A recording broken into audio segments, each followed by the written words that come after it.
ವಿದ್ಯಾರ್ಥಿಗಳೆಲ್ಲರೂ ಕೂಡ ನಮಸ್ಕಾರ. ನೀವೀಗಾಗಲೇ ಎರಡನೇ ಸೆಮಿಸ್ಟರ್ ಅಂದರೆ ಕುವೆಂಪು ವಿಶ್ವವಿದ್ಯಾಲಯ ಎರಡನೇ ಸೆಮಿಸ್ಟರ್ ಪರೀಕ್ಷೆನ ಬರೀತಿದ್ದೀರಾ. SCP ರೂಲ್ಸ್ ಪ್ರಕಾರ ಮೊದಲನೇದಾಗಿ ನಡೆಯುವಂತಹ ಎರಡನೇ ಸೆಮಿಸ್ಟರ್ ಪರೀಕ್ಷೆ ಇದಾಗಿದೆ. ಆದ್ದರಿಂದ ನಿಮಗೆ ಯಾವುದೇ ಥರದ ಓಲ್ಡ್ ಕ್ವಶನ್ ಪೇಪರ್ ಅನ್ನೋದು ಇರೋದಿಲ್ಲ.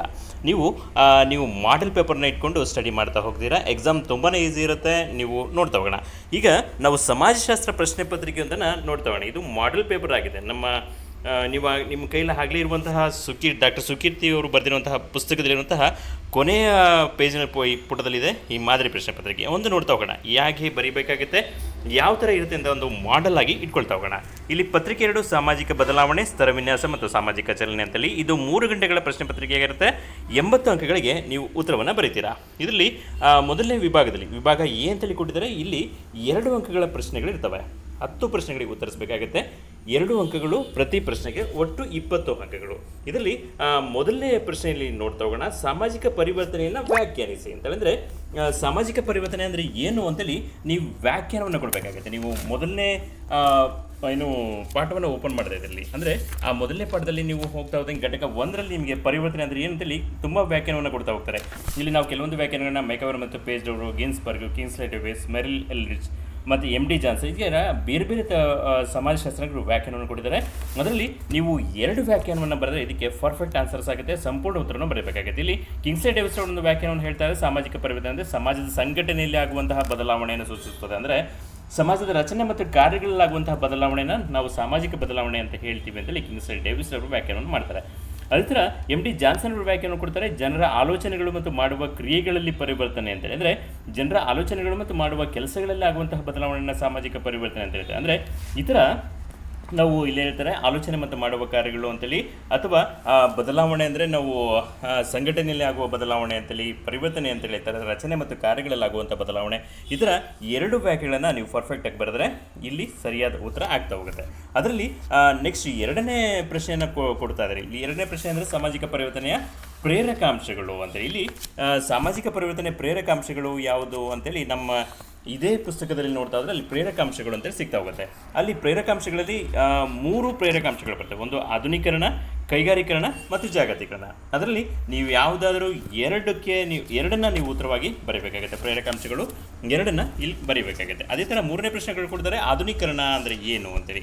ಓಕೆ, ಇಲ್ಲಿ 3ನೇ ಪ್ರಶ್ನೆಗಳಲ್ಲಿ ಕೊಡ್ತಾರೆ ಆಧುನೀಕರಣ ಅಂದರೆ ಏನು, ಅದು ಕೂಡ ವ್ಯಾಖ್ಯಾನಿಸಬೇಕಾಗುತ್ತೆ. ಆಧುನೀಕರಣ ಅಂದರೆ ಮಾಡರ್ನೈಸೇಷನ್ ಅಂದರೆ ಏನು ಅಂತೇಳಿ. ಇಲ್ಲಿ ಬೇರೆ ಬೇರೆ ಥರದ ವ್ಯಾಖ್ಯಾನವನ್ನು ಕೂಡ ನಾವು ಬರೆಸ್ತಾ ಹೋಗ್ತಿದ್ದೀವಿ. ಅಲ್ಲಿ SC ದುಬೈರ್ ಒಂದು ವ್ಯಾಖ್ಯಾನ ಕೊಡ್ತಾರೆ, ಆಧುನೀಕರಣವು ಸಾಂಪ್ರದಾಯಿಕ ಅಥವಾ ಬೇರೆ ಸಾಂಪ್ರದಾಯಿಕ ಹಂತದಿಂದ ಯಾವುದೇ ಅಪೇಕ್ಷಿತ ತಂತ್ರಜ್ಞಾನದ ರೂಪಗಳಿಗೆ ಮತ್ತು ಅವುಗಳಿಗೆ ಲಗತ್ತಿಸಲಾದ ಸಾಮಾಜಿಕ ರಚನೆಯ ಸ್ವರೂಪ, ಮೌಲ್ಯಗಳು, ಪ್ರೇರಣೆಗಳು ಮತ್ತು ಸಾಮಾಜಿಕ ನಿಯಮಗಳ ಪ್ರಮಾಣಗಳನ್ನು ವಿವರಿಸುವ ಪ್ರಕ್ರಿಯೆಯಾಗಿದೆ ಅಂತೇಳಿ. ಈ ಥರ ನೀವು ಒಂದು ವ್ಯಾಖ್ಯಾನವನ್ನು ಬರೆದರೆ ಇಲ್ಲಿ ಸಾಕಾಗುತ್ತೆ. ಅದೇ ಥರ ಸಾಮಾಜಿಕ ಪರಿವರ್ತನೆಯ ಪರಿಸರ ಸಂಬಂಧಿ ಅಂಶಗಳು ಯಾವುವು ಅಂತೇಳಿ. ಅಂದರೆ ಸಾಮಾಜಿಕ ಪರಿವರ್ತನೆ ಆಗೋದಕ್ಕೆ ಪರಿಸರ ಸಂಬಂಧಿ ಅಂಶಗಳು ಯಾವ ಥರ ಕಾರಣ ಆಗುತ್ತೆ, ಅದನ್ನು ಪರಿಸರ ಸಂಬಂಧಿ ಅಂಶಗಳು ಯಾವ್ಯಾವ ಅನ್ನೋದನ್ನು ಇಲ್ಲಿ ಬರೀಬೇಕಾಗುತ್ತೆ. ಅದೇ ಥರ ಸಾಮಾಜಿಕ ಪರಿವರ್ತನೆ ತಂತ್ರಜ್ಞಾನದ ಪಾತ್ರವನ್ನು ವ್ಯಾಖ್ಯಾನಿಸಿ ಅಂತ ಹೇಳ್ಕೊಟ್ಟಿದ್ದಾರೆ. ಅಂದರೆ ತಂತ್ರಜ್ಞಾನ ಯಾವ ರೀತಿಯಲ್ಲಿ ಸಾಮಾಜಿಕ ಪರಿವರ್ತನೆಗೆ ಕಾರಣ ಆಗುತ್ತೆ ಅನ್ನೋದನ್ನು ನೀವಿಲ್ಲಿ ಸರಿಯಾಗಿ ಬರೀಬೇಕಾದ್ರೆ ಇಲ್ಲಿ ವ್ಯಾಖ್ಯಾನಿಸಿ ಅಂತಲ್ಲಿ ಕೊಟ್ಟಿದ್ದಾರೆ.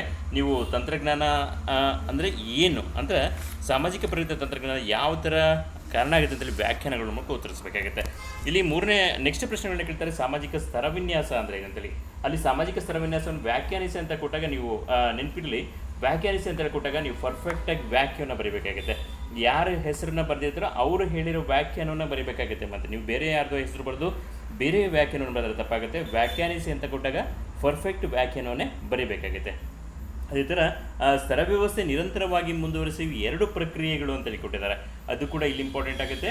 2 ಪ್ರಕ್ರಿಯೆಗಳು ಯಾವ್ಯಾವುದು ಅಂತೇಳಿ ನೀವು ಸರಿಯಾಗಿ ಬರೀಬೇಕಾಗುತ್ತೆ. ಸಾಮಾಜಿಕ ಸ್ತರವಿನ್ಯಾಸವನ್ನು ಮುಂದುವರಿಸುವ 2 ಪ್ರಕ್ರಿಯೆಗಳು. ಅದೇ ಥರ ಇಲ್ಲಿ ಲಂಬ ಚಲನೆ ಅಂದರೆ ಏನು ಅಂತೇಳಿ ಕೊಟ್ಟಿದ್ದಾರೆ.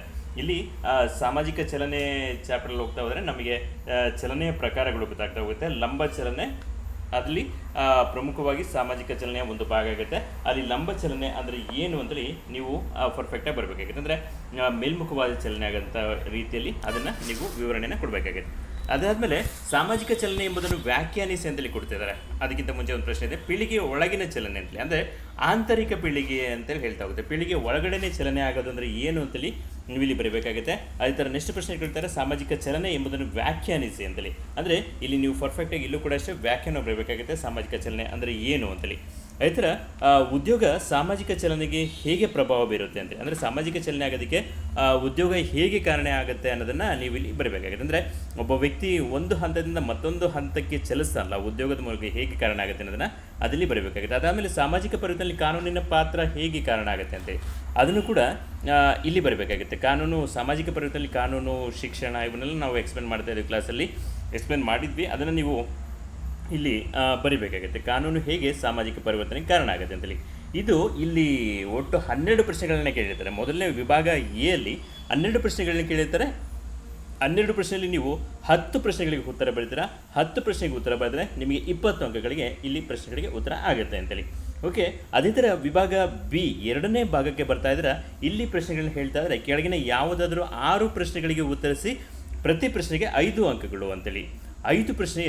5 ಅಂಕಗಳ 6 ಪ್ರಶ್ನೆಗಳಿಗೆ ನೀವು ಇಲ್ಲಿ ಉತ್ತರಿಸಬೇಕಾಗುತ್ತೆ. ಅದು ಕೂಡ ಇಲ್ಲಿ ಇಂಪಾರ್ಟೆಂಟ್ ಆಗುತ್ತೆ. ಇಲ್ಲಿ ಮೊದಲನೇ ಪ್ರಶ್ನೆಗಳಿಗೆ ಕೇಳ್ತಾ ಇದ್ರಿ, ಕ್ವಶನ್ ನಂಬರ್ 2 ಅಂತ ಸ್ಟಾರ್ಟ್ ಆಗ್ತಾ ಇದೆ. ಪ್ರಶ್ನೆ ನಂಬರ್ ಹಾಕೋದು ಕೂಡ ಇಲ್ಲಿ ಇಂಪಾರ್ಟೆಂಟ್ ಆಗುತ್ತೆ. ಅಲ್ಲಿ ಪ್ರಶ್ನೆ ಸಂಖ್ಯೆ 1 ಅಂತೇಳಿ ವಿಭಾಗ ಎ ಪ್ರಾರಂಭ ಆಯಿತು. ಅಲ್ಲಿ ಆ ವಿಭಾಗದಲ್ಲಿ ABCDE ಅಂತೇಳಿ ಕಂಟಿನ್ಯೂಸ್ ಆಗಿ 12 ಪ್ರಶ್ನೆಗಳನ್ನ ಕೇಳಿದ್ದಾರೆ. ಅಲ್ಲಿ ನೀವು ಉತ್ತರಗಳನ್ನ ಬರಬೇಕಾದ್ರೆ ವಿಭಾಗ 1 ಅಂತ ಬರೆದು, ಮೇನ್ ಕ್ವಶನ್ ನಂಬರ್ 1 ಅಂತ ಬರೆದು, ಸಬ್ ಕ್ವಶನ್ ನಂಬರ್ ABC ಇದು ಯಾವುದಕ್ಕೆ ಉತ್ತರ ಬರ್ತೀರೋ ಆ ಪ್ರಶ್ನೆ ನಂಬರ್ ಕರೆಕ್ಟ್ ಆಗಬೇಕಾಗುತ್ತೆ. ಇಲ್ಲಿ ವಿಭಾಗ 2ಕ್ಕೆ ಬಂದಾಗ ಡೈರೆಕ್ಟಾಗಿ ಕ್ವಶನ್ ನಂಬರ್ 2, 3, 4 ಈ ಥರ ಕಂಟಿನ್ಯೂ ಆಗ್ತಾ ಹೋಗುತ್ತೆ. ಇಲ್ಲಿ ಸಾಮಾಜಿಕ ಪರಿವರ್ತನೆ ಮತ್ತು ಪ್ರಗತಿಯ ಪರಸ್ಪರ ಸಂಬಂಧವೇನು ಅಂತೇಳಿ 2ನೇ ಪ್ರಶ್ನೆಗಳನ್ನ ಕೇಳ್ತಾ ಇದ್ದಾರೆ. ಅಂದರೆ ಈ ಭಾಗದಲ್ಲಿ ಮೊದಲನೇ ಪ್ರಶ್ನೆ ಸಂಖ್ಯೆ 2 ಅಷ್ಟೇ. ಓಕೆ, ಇಲ್ಲಿ ಸಾಮಾಜಿಕ ಪರಿವರ್ತನೆ ಮತ್ತು ಪ್ರಗತಿ ಯಾವ ಥರ ಕಾರಣ ಆಗುತ್ತೆ, ಅವು ಎರಡರ ನಡುವಿನ ಸಂಬಂಧವೇನು ಅಂತೇಳಿ ನೀವು ಕಂಟಿನ್ಯೂಸ್ ಎಕ್ಸ್ಪ್ಲೇನ್ ಮಾಡಬೇಕಾಗುತ್ತೆ. ವಿತ್ ಪಾಯಿಂಟ್ಸನ್ನು ಎಕ್ಸ್ಪ್ಲೇನ್ ಮಾಡಿದ್ರೆ ನಿಮಗೆ ಮಾರ್ಕ್ಸ್ ತುಂಬ ಬರ್ತಾ ಹೋಗುತ್ತೆ. ಅದೇ ಥರ ಸಾಮಾಜಿಕ ಪರಿವರ್ತನೆಯಲ್ಲಿ ಜಾಗತೀಕರಣದ ಪಾತ್ರವನ್ನು ಚರ್ಚಿಸಿ ಅಂತೇಳಿ ಕೊಡ್ತಾ ಇದ್ದಾರೆ. ಅಂದರೆ ಸಾಮಾಜಿಕ ಪರಿವರ್ತನೆ ಆಗೋದಕ್ಕೆ ಜಾಗತೀಕರಣ ಹೇಗೆ ಕಾರಣ ಆಗುತ್ತೆ ಅಂತೇಳಿ. ಅಂದರೆ ನಾವಿಲ್ಲಿ 3 ಪ್ರೇರಕಗಳನ್ನ ಹೇಳ್ತಾ ಹೋದ್ವಿ. ಅಂದರೆ ಆಧುನೀಕರಣ, ಕೈಗಾರೀಕರಣ, ಜಾಗತೀಕರಣ ಅಂತೇಳಿ ಮೊದಲನೇ ಘಟಕದಲ್ಲಿ 3 ಪ್ರೇರಕಗಳನ್ನ ಹೇಳ್ತಾ ಹೋದ್ವಿ. ಆ ಪ್ರೇರಕಗಳಲ್ಲಿ ನೀವು ಜಾಗತೀಕರಣವನ್ನು ತಗೊಂಡು ಜಾಗತೀಕರಣ ಹೇಗೆ ಸಾಮಾಜಿಕ ಪರಿವರ್ತನೆಗೆ ಕಾರಣ ಆಗುತ್ತೆ ಅನ್ನೋದನ್ನು ಸಂಪೂರ್ಣವಾಗಿ ಎಕ್ಸ್ಪ್ಲೇನ್ ಮಾಡ್ತಾ ಹೋಗಬೇಕಾಗುತ್ತೆ. ಇಲ್ಲಿ ನಾವು ನೋಡ್ತಾ ಹೋಗೋದಾಗುತ್ತೆ ಹೇಗೆ ಕಾರಣ ಆಗುತ್ತೆ ಅಂತ. ಕೆಲವು ಪಾಯಿಂಟ್ಗಳನ್ನ ನಾವಿಲ್ಲಿ ನೋಡೋದಾದರೆ ಇಲ್ಲಿ ಸಿಗ್ತಾ ಹೋಗುತ್ತೆ ಹೇಗೆ ಕಾರಣ ಆಗುತ್ತೆ ಜಾಗತೀಕರಣ ಅಂತೇಳಿ. ಇಲ್ಲಿ ಜಾಗತೀಕರಣ ಅಂದರೆ ಏನು, ಜಾಗತೀಕರಣದ ಗುಣಲಕ್ಷಣ ಕೊಡ್ತಾ ಹೋದರೆ ಇವೆಲ್ಲವನ್ನೂ ಕೂಡ ನೋಡ್ತಾ ಹೋದರೆ, ಇವೆಲ್ಲವೂ ಕೂಡ ನೀವು ಓದಿ ಪ್ರಿಪೇರ್ ಆಗಿದ್ದರೆ ಹೇಗೆ ಕಾರಣ ಆಗುತ್ತೆ ಅಂತೇಳಿ ಇಲ್ಲಿ ನೋಡ್ತಾ ಹೋಗ್ಬೋದು. ಇಲ್ಲಿ ಆರ್ಥಿಕ ಜಾಗತೀಕರಣ ಮತ್ತು ಅಸಮಾನತೆಯನ್ನು ನಿವಾರಣೆ ಮಾಡ್ತಾ ಹೋಗುತ್ತೆ ಜಾಗತೀಕರಣ ಅಂತೇಳಿ. ಜಾಗತೀಕರಣದ ಪಾತ್ರವನ್ನು ಹೇಳ್ಬೇಕಾದ್ರೆ ಇಲ್ಲಿ ಆರ್ಥಿಕ ಜಾಗತೀಕರಣ ಮತ್ತು ಅಸಮಾನತೆ ಅಂತ ಇದೆ. ಅಸಮಾನತೆ ಮತ್ತು ಸಾಮಾಜಿಕ ಚಳುವಳಿ ಅಂತ ಹೇಳ್ತಾರೆ. ಸಾಂಸ್ಕೃತಿಕ ವಿನಿಮಯ ಮತ್ತು ಗುರುತು ಅಂತ ಹೇಳಿಕೊಡುತ್ತೆ. ಅಂದರೆ ನಾವು ಜಾಗತಿಕವಾಗಿ ಕೆಲವೊಂದು ಸಾಂಸ್ಕೃತಿಕ ವಿನಿಮಯಗಳನ್ನ ಮಾಡ್ತಾ ಹೋಗ್ತೀವಿ, ಕೆಲವೊಂದು ನಮ್ಮದೇ ಆದ ಗುರುತನ್ನು ನಾವು ಅಲ್ಲಿ ತೋರಿಸ್ತಾ ಹೋಗ್ತೀವಿ. ಅದನ್ನು ನೀವು ಇಲ್ಲಿ ಎಕ್ಸ್ಪ್ಲೇನ್ ಮಾಡ್ತಾ ಹೋಗುತ್ತೆ. ಅದ್ರ ಜೊತೆ ಸಾಂಸ್ಕೃತಿಕ ಪ್ರಸರಣ ಅಂತ ಹೇಳ್ತಾರೆ. ಅದಾದಮೇಲೆ ಏಕರೂಪೀಕರಣಕ್ಕೆ ಪ್ರತಿರೋಧವಾಗ್ತಾ ಇದೆ. ಅದಾದಮೇಲೆ ಇಲ್ಲಿ ತಂತ್ರಜ್ಞಾನದ ಪ್ರಗತಿ ಆಗ್ತಾ ಇದೆ, ಜಾಗತಿಕ ಕ್ರಿಯಾಶೀಲತೆ ಆಗ್ತಾ ಇದೆ, ಪರಿಸರ ಜಾಗೃತಿ ಉಂಟಾಗ್ತಾ ಇದೆ. ಆಮೇಲೆ ರಾಜಕೀಯ ಮತ್ತು ಸಾಮಾಜಿಕ ರೂಪಾಂತರ, ಜಾಗತಿಕ ಆಡಳಿತ, ವಲಸೆ ಮತ್ತು ಚದುರುವಿಕೆ ಇವೆಲ್ಲವನ್ನು ಕೂಡ ನೋಡಿಕೊಂಡು ನೀವು ಪರ್ಫೆಕ್ಟ್ ಆನ್ಸರ್ನ ಬರಬೇಕಾಗುತ್ತೆ. ಜಾಗತೀಕರಣ ಪಾತ್ರ ಹೇಗಾಗಿ ಆಗ್ತಾ ಇದೆ, ಸಾಮಾಜಿಕ ಪರಿವರ್ತನೆಯಲ್ಲಿ ಜಾಗತೀಕರಣದ ಪಾತ್ರನೂ ಕೂಡ ತುಂಬ ಇಂಪಾರ್ಟೆಂಟ್ ಆಗುತ್ತೆ. ಇವತ್ತು ಜಗತ್ತು ಸಂಪೂರ್ಣವಾಗಿ ಬದಲಾಗಿದೆ, ಅದಕ್ಕೆ ಕಾರಣ ಜಾಗತೀಕರಣ ಅಂತೇಳಿ. ಅಂದರೆ ಇಡೀ ಜಗತ್ತು ಒಂದು ಚಿಕ್ಕ ಹಳ್ಳಿ ಥರ ಅನಿಸುತ್ತೆ ನಮಗೆ. ನಾವು ಎಷ್ಟು ವೇಗವಾಗಿ ಇದ್ದೀವಿ ಅನ್ನೋದಕ್ಕೆ ಇವತ್ತಿನ ಜಾಗತೀಕರಣ ಒಂದು ಸಂಪೂರ್ಣವಾಗಿ ನಮಗೆ ತೋರಿಸ್ತಾ ಹೋಗುತ್ತೆ. ಒಂದು ಚಿತ್ರಣ ನಮಗೆ ಸಿಗ್ತಾ ಹೋಗುತ್ತೆ. ಅದನ್ನು ನೀವು ಎಕ್ಸ್ಪ್ಲೇನ್ ಇಲ್ಲಿ ಮಾಡ್ತಾ ಹೋಗಬೇಕಾಗುತ್ತೆ. ಅದಾದಮೇಲೆ ಮುಂದಿನ ಪ್ರಶ್ನೆ ಸಂಖ್ಯೆ 4 ಈ ವಿಭಾಗದಲ್ಲಿ 3ನೇ ಪ್ರಶ್ನೆ, ನೈಸರ್ಗಿಕ ವಿಪತ್ತುಗಳು ಸಾಮಾಜಿಕ ಪರಿವರ್ತನೆಗೆ ಹೇಗೆ ಕಾರಣ ಆಗ್ತವೆ ಅಂತೇಳಿ. ಅಂದರೆ ನೈಸರ್ಗಿಕ ವಿಪತ್ತುಗಳು ಸಾಮಾಜಿಕ ಪರಿವರ್ತನೆಗೆ ಹೇಗೆ ಕಾರಣ ಆಗ್ತವೆ ಅನ್ನೋದನ್ನು ನಾವಿಲ್ಲಿ ಎಕ್ಸ್ಪ್ಲೇನ್ ಮಾಡ್ತಾ ಹೋಗಬೇಕಾಗುತ್ತೆ. ಸಮಾಜ ಬದಲಾಗೋದಕ್ಕೆ ನೈಸರ್ಗಿಕ ವಿಪತ್ತುಗಳು ಕೂಡ ಕಾರಣ ಆಗ್ತಾ ಹೋಗುತ್ತವೆ, ಅದನ್ನೇ ಇಲ್ಲಿ ಬರಬೇಕಾಗುತ್ತೆ. ಅದಾದಮೇಲೆ ಸಾಮಾಜಿಕ ಪರಿವರ್ತನೆಯ ಮೇಲೆ ತಂತ್ರಜ್ಞಾನ ಹೇಗೆ ಪ್ರಭಾವ ಬೀರುತ್ತದೆ ಅಂತೇಳಿ. ಇವತ್ತಿನ ಟೆಕ್ನಾಲಜಿ ಸಾಮಾಜಿಕ ಪರಿವರ್ತನೆ ಮೇಲೆ ಹೇಗೆ ಪ್ರಭಾವ ಬೀರ್ತಾ ಇದೆ ಅಂತ ಒಂದೇ ಒಂದು ನಾವು ಎಕ್ಸಾಂಪಲ್ ಹೇಳ್ತೀವಿ. ಇವತ್ತಿನ ನಾವು ಯೂಸ್ ಮಾಡ್ತಿದ್ದ ಮೊಬೈಲ್ ಟೆಕ್ನಾಲಜಿ ಅಂತ ಅಂದ್ಕೊಳ್ಳೋಣ. ಆ ಮೊಬೈಲ್ ಟೆಕ್ನಾಲಜಿನ ಇಟ್ಕೊಂಡು ಹೇಗೆ ಸಮಾಜ ಪರಿವರ್ತನೆ ಆಗ್ತಾ ಇದೆ ಅಂತೇಳಿ. ನಮಗೆ ಕಮ್ಯುನಿಕೇಷನ್ ಹಿಂದೆ ಹೇಗಿತ್ತು, ಇವಾಗ ಹೇಗೆ ಆಗ್ತಾ ಇದೆ, ಅಂದರೆ ಕಮ್ಯುನಿಕೇಷನ್ ಯಾವ ಥರ ಆಗ್ತಾಯಿದೆ, ಅದರಿಂದ ಸಮಾಜ ಹೇಗೆ ಪರಿವರ್ತನೆ ಆಗ್ತಿದೆ, ಈ ಥರದ್ದು ಇಟ್ಕೊಂಡು ನಾವು ಸಂಪೂರ್ಣವಾಗಿ ಇಲ್ಲಿ ಚರ್ಚೆ ಮಾಡ್ತಾ ಹೋಗೋದಾಗುತ್ತೆ. ಒಂದು ಒಳ್ಳೆ ಪ್ರಶ್ನೆ ಅಂತ ಅಂದ್ಕೊಳ್ಳೋಣ, ಚೆನ್ನಾಗಿ ಎಕ್ಸ್ಪ್ಲೇನ್ ಕೂಡ ಮಾಡ್ತಾ ಹೋಗೋದು. ಅದಾದಮೇಲೆ ನೆಕ್ಸ್ಟ್ ಡೈರೆಕ್ಟ್ ಪ್ರಶ್ನೆ ಇದೆ ಇಲ್ಲಿ, ಸಾಮಾಜಿಕ ಸರ್ವ್ಯವಸ್ಥೆಯ ಏನು ಲಕ್ಷಣಗಳು ಅಂತೇಳಿ. ಆ ಸಾಮಾಜಿಕ ಸರ್ವ್ಯವಸ್ಥೆ ಲಕ್ಷಣಗಳನ್ನ ಸಂಪೂರ್ಣವಾಗಿ ನಾವು ಕ್ಲಾಸ್ ರೂಮಲ್ಲಿ ಚರ್ಚೆ ಮಾಡಿದ್ದೀವಿ. ಅದನ್ನು ಕೂಡ ನೀವು ನೆನಪು ಮಾಡಿಕೊಂಡು ಲಕ್ಷಣಗಳನ್ನ ಇಲ್ಲಿ ಬರೀಬೇಕಾಗಿದೆ. ಸಾಮಾಜಿಕ ಪರಿವರ್ತನೆ ಲಕ್ಷಣಗಳು ಯಾವ್ಯಾವ ಇದೆ ಅನ್ನೋದನ್ನು ಓಕೆ, ಇಲ್ಲಿ ಸಾಮಾಜಿಕ ಸ್ತರ ವ್ಯವಸ್ಥೆಯ ಲಕ್ಷಣಗಳನ್ನ ಬರೆಯೋದಕ್ಕಿಂತ ಮುಂಚೆ ನೀವು ಸಾಮಾಜಿಕ ಸ್ತರ ವ್ಯವಸ್ಥೆ ಅಂದರೆ ಏನಂತ ಅರ್ಥವನ್ನು ಬರೀರಿ. ಅದಾದಮೇಲೆ ಸಾಮಾಜಿಕ ಸ್ತರ ವ್ಯವಸ್ಥೆ ನಿಮಗೆ ಗೊತ್ತಿರುವಂಥ ಯಾವುದಾದ್ರು ಒಂದು ಅಥವಾ ಎರಡು ವ್ಯಾಖ್ಯಾನವನ್ನು ಮಾಡಿ, ಆ ವ್ಯಾಖ್ಯಾನವನ್ನು ನೀಡಿದ ಮೇಲೆ ನೀವು ಲಕ್ಷಣಗಳನ್ನ ಎಕ್ಸ್ಪ್ಲೇನ್ ಬರೆದು ಲಕ್ಷಣಗಳನ್ನ ಸಂಪೂರ್ಣವಾಗಿ ಒಂದಾದ್ಮೇಲೆ ಒಂದರ ನಂತರ ಬರೆದು ಅದಾದಮೇಲೆ ನಂತರದಲ್ಲಿ ನೀವು ವಿವರಿಸ್ತಾ ಬರಬೇಕಾಗುತ್ತೆ. ಆ ಥರ ನೀವು ಈ ಸ್ಟೆಪ್ಸನ್ನ ಫಾಲೋ ಮಾಡ್ತಾ ಹೋಗಿ ಸಾಮಾಜಿಕ ಸ್ತರ ವ್ಯವಸ್ಥೆ ಲಕ್ಷಣಗಳನ್ನ ನೀವು ನೋಡ್ತಾ ಹೋಗೋದಾದ್ರೆ ಇದು ಸಾರ್ವತ್ರಿಕವಾದ್ದು, ಸಾಮಾಜಿಕವಾದ್ದು, ಪುರಾತನವಾದ್ದು, ವಿವಿಧ ಅಂತಸ್ತಿನ ಗುಂಪುಗಳು ಅಂತ ಹೇಳ್ತಾ ಹೋಗ್ತಾರೆ. ಕೆಲವೊಂದು ಸ್ಥಿರತೆಯುಳ್ಳ ರಚನೆ ಅಂತ ಹೇಳಿದ್ರೆ ವಿಭಿನ್ನ ರೂಪಗಳನ್ನ ಹೊಂದಿದೆ, ಪರಿಣಾಮ ಬೀರುವಂಥದ್ದು, ಈ ಥರ ಸಾಕಷ್ಟು ಲಕ್ಷಣಗಳನ್ನ ನಾವು ಕ್ಲಾಸ್ ರೂಮ್ ಒಳಗಡೆ ಕೂಡ ಎಕ್ಸ್ಪ್ಲೇನ್ ಮಾಡ್ತಾ ಹೋಗಿದ್ದೀವಿ. ಆ ಲಕ್ಷಣಗಳನ್ನ ನೀವು ಸರಿಯಾಗಿ ಬರೀಬೇಕಾಗುತ್ತೆ. ಎಲ್ಲ ಲಕ್ಷಣಗಳನ್ನ ಬರೆದು ನಂತರ ಎಕ್ಸ್ಪ್ಲೇನ್ ಮಾಡಬೇಕಾಗುತ್ತೆ. ಅದಾದಮೇಲೆ ಮುಂದಿನ ಪ್ರಶ್ನೆ ನೋಡ್ತಾ ಹೋದರೆ ಸ್ತರ ವ್ಯವಸ್ಥೆ ಒಂದು ರೂಪವಾಗಿ ಜೀತ ಪದ್ಧತಿ ಅಂತೇಳಿ. ಅಂದರೆ ಈ ಸ್ತರ ವ್ಯವಸ್ಥೆಯಲ್ಲಿ ಜೀತ ಪದ್ಧತಿ ಹೇಗೆ ಕಾರಣ ಆಗ್ತಾ ಹೋಗುತ್ತೆ ಅಂದರೆ ನಿಮಗೆ ಸಾಮಾಜಿಕ ಸ್ತರವಿನ್ಯಾಸ ಅಂದರೆ ಏನಂತೇಳಿ ಗೊತ್ತಾಗಬೇಕಾಗುತ್ತೆ. ಫಸ್ಟು ಪದರಗಳು ಅಂತೇಳಿ, ಹಂತಗಳು ಅಂತೇಳಿ, ಸಮಾಜ ವ್ಯವಸ್ಥೆಯಲ್ಲಿ ಹಂತಗಳು ಯಾವ್ಯಾವ ಥರ ಇದ್ದಾವೆ, ಸ್ತರ ವ್ಯವಸ್ಥೆ ಹೇಗೆ ರಚನೆ ಆಗಿದೆ, ಭೂಮಿಗೆ ಹೇಗೆ ಆ ಪದರಗಳಿದಾವೋ ಸಮಾಜದಲ್ಲೂ ಕೂಡ ಪದರಗಳಿದ್ದಾವೆ. ಆ ಪದರಗಳನ್ನು ಅಧ್ಯಯನ ಮಾಡಿದೆ ಈ ಸ್ತರ ವಿನ್ಯಾಸ ಅಂತೇಳಿ. ಸಮಾಜದಲ್ಲಿರುವ ವಿವಿಧ ಹಂತಗಳು, ಪದರಗಳನ್ನು ಅಧ್ಯಯನ ಮಾಡುವಂಥ ಸ್ತರ ವ್ಯವಸ್ಥೆ ಹೇಗಿದೆ ಅಂತೇಳಿ. ಇಲ್ಲಿ ಜೀತ ಪದ್ಧತಿ ಅನ್ನೋದು ಒಂದು ಪ್ರಮುಖವಾದ ಒಂದು ಅಂಶ ಆಗ್ತಾ ಹೋಗುತ್ತೆ. ಅಂದರೆ ಆ ಜೀತ ಪದ್ಧತಿ ಸಾಮಾಜಿಕ ಸ್ತರ ವಿನ್ಯಾಸದಲ್ಲಿ ಹೇಗೆ ಕಾಡ್ತಾ ಹೋಗುತ್ತೆ ಅಂತೇಳಿ, ಅಂದರೆ ಅದನ್ನು ನೀವು ಇಲ್ಲಿ ಸಂಪೂರ್ಣವಾಗಿ ಎಕ್ಸ್ಪ್ಲೇನ್ ಮಾಡ್ತಾ ಹೋಗಬೇಕಾಗತ್ತೆ. ಓಕೆ, ಅದಾದಮೇಲೆ ಸಾಮಾಜಿಕ ಚಲನೆಯ ಮುಖ್ಯ ಪ್ರಕಾರಗಳಂತ ಹೇಳ್ತಿದ್ದಾರೆ. ಆ ಸಾಮಾಜಿಕ ಚಲನೆ ಅಂದರೆ ಏನು ಅಂತೇಳಿ ಫಸ್ಟ್ ಬರಬೇಕಾಗುತ್ತೆ. ನೀವು ಪ್ರಕಾರಗಳು ಅಂತ ಕೇಳಿದ ತಕ್ಷಣ ಡೈರೆಕ್ಟಾಗಿ ಪ್ರಕಾರಗಳನ್ನೇ ಬರಿಬೇಡಿ, ಬರೆದ್ರೂ ಆಗುತ್ತೆ. ನೀವು ಒಳ್ಳೆಯ ಮಾರ್ಕ್ಸ್ ಸ್ಕೋರ್ ಆಗಬೇಕಂದ್ರೆ ನೀವು ಹಾಗಾದರೆ ಏನು ಅಂತೇಳಿ ಫಸ್ಟ್ ಬರಬೇಕಾಗುತ್ತೆ. ಅಂದರೆ ನಿಮಗೆ ಕಾನ್ಸೆಪ್ಟ್ ಫಸ್ಟ್ ಪರ್ಫೆಕ್ಟಾಗಿ ಅರ್ಥ ಆಗಿದೆ ಅನ್ನೋದನ್ನು ನೀವು ತಿಳಿಸ್ಬೇಕಾಗತ್ತೆ. ಸಾಮಾಜಿಕ ಚಲನೆ ಅಂದರೆ ಏನು ಅಂತೇಳಿ ಬರೀರಿ. ಅದಾದಮೇಲೆ ಮುಖ್ಯ ಪ್ರಕಾರಗಳು ನಿಮಗೆ ಗೊತ್ತಿದೆ, ಸಮಾನಾಂತರ ಚಲನೆ, ಆಮೇಲೆ ನಿರ್ದಿಷ್ಟ ಚಲನೆ, ಸಾಪೇಕ್ಷ ಚಲನೆ, ಲಂಬ ಚಲನೆ ಅಂತೇಳಿ. ಅದಾದಮೇಲೆ ಲಂಬ ಚಲನೆಯೇ ಬೇರೆ ಬೇರೆ ಥರದ ಚಲನೆಗಳು ಬರ್ತವೆ. ಲಂಬ ಚಲನೆಯಲ್ಲಿ ಪ್ರಕಾರಗಳು ಮೇಲ್ಮುಖ ಚಲನೆ, ಕೆಳಮುಖ ಚಲನೆ, ಆಂತರಿಕ ಚಲನೆ, ಆಂತರಿಕ ಪೀಳಿಗೆ ಚಲನೆ, ಅಂತರ ಪೀಳಿಗೆ ಚಲನೆ, ರಚನಾತ್ಮಕ ಚಲನೆ ಅಂತೇಳಿ ಈ ಥರ ಪ್ರಮುಖ ಪ್ರಕಾರಗಳು ಬರ್ತಾ ಹೋಗ್ತವೆ. ಆ ಎಲ್ಲ ಪ್ರಕಾರಗಳನ್ನ ಫಸ್ಟು ಬರೀರಿ, ಬರೆದಾದ್ಮೇಲೆ ಎಕ್ಸ್ಪ್ಲೇನ್ ಮಾಡ್ತಾ ಹೋಗಿ. ಅದಾದಮೇಲೆ ಮುಂದಿನ ಪ್ರಶ್ನೆ, ಮೇಲ್ಮುಖ ಸಾಮಾಜಿಕ ಚಲನೆ ಶಿಕ್ಷಣವು ಹೇಗೆ ಪ್ರಭಾವ ಬೀರ್ತದೆ ಎಂಬುದನ್ನು ಚರ್ಚಿಸಿ ಅಂತೇಳಿ. ಅಂದರೆ ಮೇಲ್ಮುಖ ಚಲನೆ ಅನ್ನೋದೇ ಒಂದು ಪ್ರಕಾರ ಅಂದರೆ ನಿಮಗೆ ಇಲ್ಲಿಗೆ ಉತ್ತರ ಸಿಗ್ತಾ ಇದೆ. ಪ್ರಕಾರಗಳು ಕೇಳಿದರೆ ಅದರಲ್ಲಿ ಮೇಲ್ಮುಖ ಸಾಮಾಜಿಕ ಚಲನೆ ಒಂದು ಪ್ರಕಾರ ಇದೆ.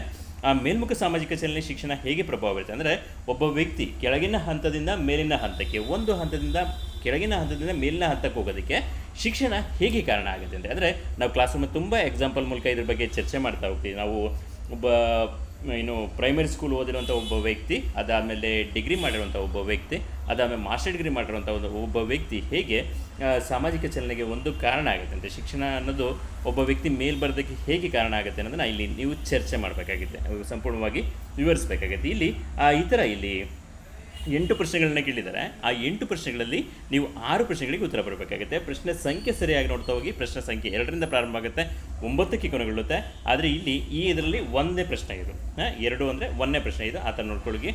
ಪ್ರಶ್ನೆ ಸಂಖ್ಯೆ ಇಲ್ಲಿ ಹೇಗಿರುತ್ತೋ ಅದೇ ಪ್ರಶ್ನೆ ಸಂಖ್ಯೆಯನ್ನು ನೀವು ಹಾಕಬೇಕಾಗುತ್ತೆ. ಪ್ರಶ್ನೆ ಸಂಖ್ಯೆ ಹಾಕೋದು ಕೂಡ ತುಂಬಾ ಇಂಪಾರ್ಟೆಂಟ್ ಆಗ್ತಾ ಹೋಗುತ್ತೆ. ಅದಾದಮೇಲೆ ನಾವು ಮುಂದಿನ ವಿಭಾಗ ಸಿ ಅಂತ ನೋಡ್ತಾ ಹೋಗೋಣ. ವಿಭಾಗ ಸಿಯಲ್ಲಿ ನಮಗೆ ಏನು ಸಿಗ್ತಾ ಇದೆ, ಯಾವ ಥರದ ಪ್ರಶ್ನೆಗಳಿದ್ದಾವೆ ನೋಡ್ತಾ ಹೋಗೋಣ. ಇಲ್ಲಿ 3 ಪ್ರಶ್ನೆಗಳನ್ನ ಉತ್ತರಿಸಿ ಅಂತ ಕೊಟ್ಟಿದ್ದಾರೆ. ಪ್ರತಿ ಪ್ರಶ್ನೆಗೆ 10 ಅಂಕಗಳು ಅಂತೇಳಿ 3 ಪ್ರಶ್ನೆಗಳಿಗೆ ಉತ್ತರ ಬರಬೇಕಾಗುತ್ತೆ. ಪ್ರತಿ ಪ್ರಶ್ನೆಗೆ 10 ಅಂಕಗಳಿದ್ದಾವೆ. ಇಲ್ಲಿ ನೋಡ್ತಾ ಹೋಗೋಣ. ಇಲ್ಲಿ ಪ್ರಶ್ನೆ ಸಂಖ್ಯೆ 10 ಅಂತೇಳಿ ವಿಭಾಗ ಸಿಯಲ್ಲಿ ಮೊದಲನೇ ಪ್ರಶ್ನೆ, ಸಾಮಾಜಿಕ ಪರಿವರ್ತನೆ ವ್ಯಾಖ್ಯಾನಿಸಿ, ಸಾಮಾಜಿಕ ಪರಿವರ್ತನೆ ಲಕ್ಷಣಗಳನ್ನು ವಿವರಿಸಿ ಅಂತೇಳಿ ಮೊದಲನೇ ಚಾಪ್ಟರ್ಲ್ಲಿ ಬರುವಂತಹ ಒಂದು ಪ್ರಶ್ನೆ ಇದಾಗಿದೆ.